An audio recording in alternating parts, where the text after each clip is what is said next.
Hey guys, welcome back to Reddit Drama. Make sure hit the like and subscribe button now for more videos like these. Now let's get in today's story video. My now wife cheated less than a month into us dating. How do I move past this? However, please accept my apologies for the length of this letter. It was my intention to make it brief so as not to bore you all with too much information. After 2 years of dating, my wife and I am 33 years old, decided to tie the knot, 32 years old. To summarize our connection, we were both aware of one another via my sister, and our families had been friends for a long time, but we had never met in person before. We were, however, able to communicate with one another via social media and have a dialogue as a result. Because we lived in separate places, I purchased a plane ticket for her so that we could finally meet in person. During her visit, I also formally announced our relationship, which had developed as a consequence of our communication. Following that, we were engaged for a year, then we were married for 1.5 years after that. We had been dating for approximately 2.5 years before we decided to tie the knot. During this time period, my wife and I had been married for just a little over a month, and I was scrolling through my phone searching for a meme that I'd given her a while before. After failing to locate it, I went to her home and browsed through her personal items. Considering that she was fast sleeping on the sofa, I didn't want to wake her up by getting up. Knowing she had entered her password a few times before, I didn't think it would be too difficult to look at her WhatsApp images, because that's how I got the meme to her, given my prior observation. Just to be clear, she often looks through the photos on my phone, which I don't mind since she's my wife, and, at the time, my girlfriend, and I have nothing to hide. Anyway, when browsing through her photographs, I came upon a picture of a DCK in her book that I thought was amusing. Instantaneously, my stomach dropped.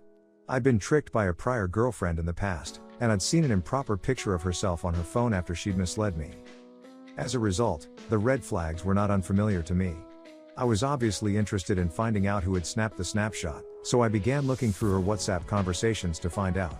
Please allow me to be the first to admit that I'm not proud of what I did, but I've learned from my previous blunders that just inquiring about the image would not yield the truth. I'd want to thank you for your consideration. My quest to learn the truth led me to this location.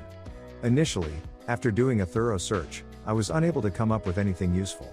Then I came across a conversation she had with her closest friend, in which she mentions a man we'll name Mark, who I instantly recognized as the person she was referring to. Despite the fact that I am familiar with the majority of her acquaintances, she has never brought up Mark in conversation, at least by name. Following this, she tells her friend that she had had unprotected relations with Mark and that she had just recently discovered, after they had, that Mark had become the father of another female child with a different woman. Our first exclusive date had taken place less than a month prior to the delivery of the message to you. As I kept reading, I discovered that she had been in a love connection with Mark previous to my coming on the scene, and that she had gone on dates with him before I arrived. He'd send her money, and they'd spend the rest of the time chatting about everything and everything they could think of together. This, according to what I've read, persisted throughout our relationship, even after I asked her to marry me. It was the fact that we were supposed to move in together only a few days earlier that caught me completely by surprise. She got a job in my city about 6 months before our wedding. Her first encounter with him was on a date, and she later told a friend, "Everything in me yearns to have with Mark. The want to have relations with Mark permeates my whole being." It's safe to say that reading this made me feel nauseous. As a result, it was impossible for me to focus on anything else while I was seeing something so unbelievable. Millions of little portions of my spirit felt as if they had been smashed into a million pieces by this experience. However, I decided to pause a few days to consider what I should do with the knowledge I had acquired up to that point in time.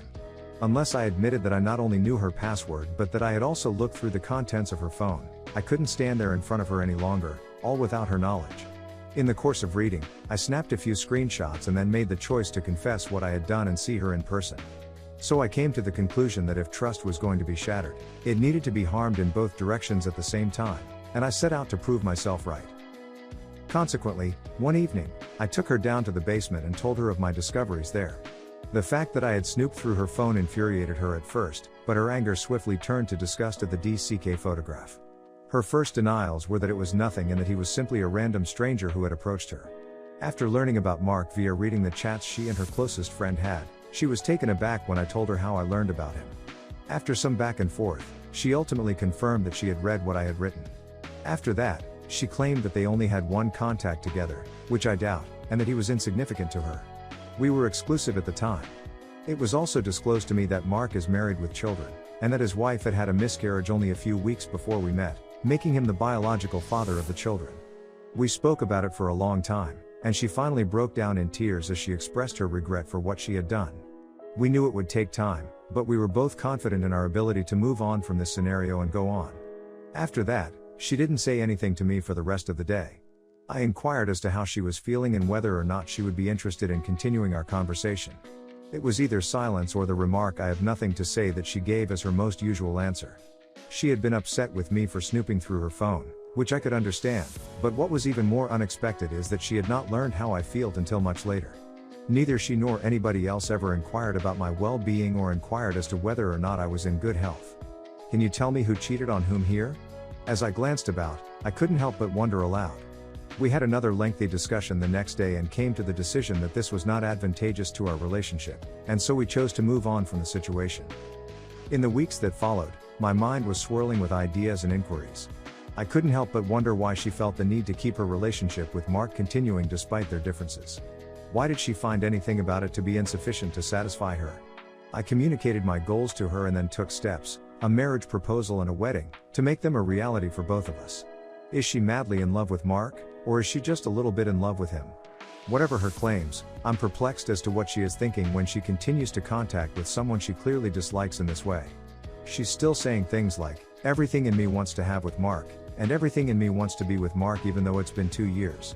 Another challenge is that it has caused me to rethink everything I have ever believed in the past. What if she hadn't confessed to me that she had cheated on me so soon after we started dating? Would we have been able to get married? Is she with me because Mark was unable to accompany us and I was the only other alternative available to her at the time? What if she is indeed over heels in love with me, as she professes to be?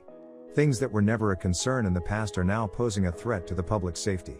Take, for example, the time she realized she needed some beverages and snacks while at a gathering with numerous friends, people with whom she regularly hangs out, and asked that one of our male friends drive her to the store using his vehicle keys, which he did.